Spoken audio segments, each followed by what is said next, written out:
కీర్తన 73వ అధ్యాయము 1 నుంచి చివరి వరకు చదువుతాను. ఇజ్రాయేలు ఎడల శుద్ధ హృదయుల ఎడల నిశ్చయముగా దేవుడు దయాళుడై ఉన్నాడు. నా పాదముల జాడలకు కొంచెమే తప్పెను, నా అడుగులు చాలా స్థిరమైనవి. భక్తిహీనుల క్షేమము కట్టబడినప్పుడు గర్వించు వారిని బట్టి నేను మత్సరపడితిని.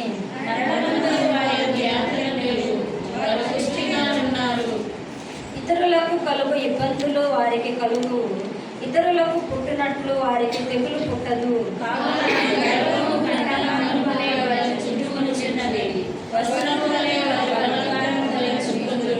కొవ్వు చేత వారి కన్నులు మెరకలై ఉన్నవి, వారి హృదయ ఆలోచనలు బయటికి కానవచ్చుచున్నవి.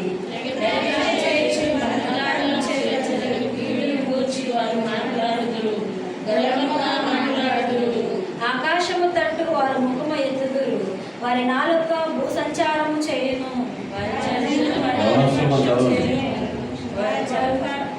సమృద్ధిగా చేయుదురు.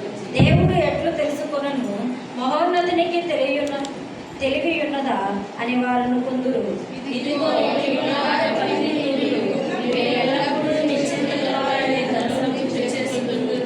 నా హృదయమును నేను శుద్ధి చేసుకుని ఉండుట వ్యర్థమే, నా చేతులు కడుగుకొని నిర్మూలనై ఉండుట వ్యర్థమే.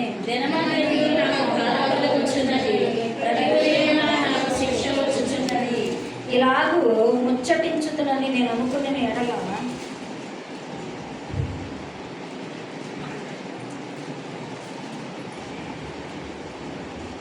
నేను నీ కుమారుల వంశమును మోసపుచ్చు వాడనగుదును.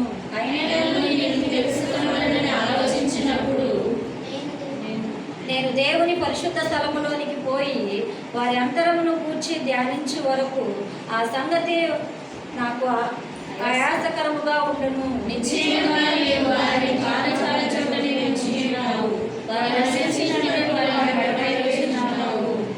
క్షణమాత్రములోనే వారు పాడైపోవుదురు, మహాభయము చేత వారు కడముట్టు నశించుదురు.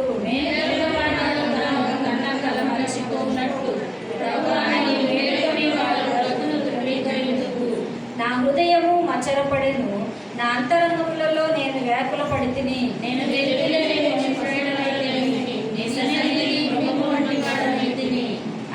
నేను ఎల్లప్పుడూ నీ యొద్దనున్నాను, నా కుడి చెయ్యి నీవు పట్టుకుని ఉన్నావు.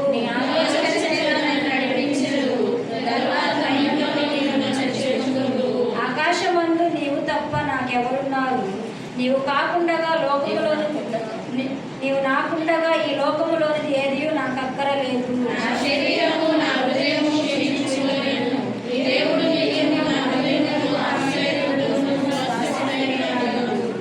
నిన్ను విసర్జించు వారు నశించెదరు, నిన్ను విడిచి వ్యభిచరించు వారందరికీ నీవు సంహరించెదవు.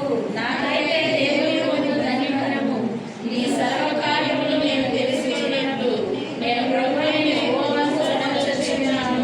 25-28 కలచు. ఆకాశమును నీవు తప్ప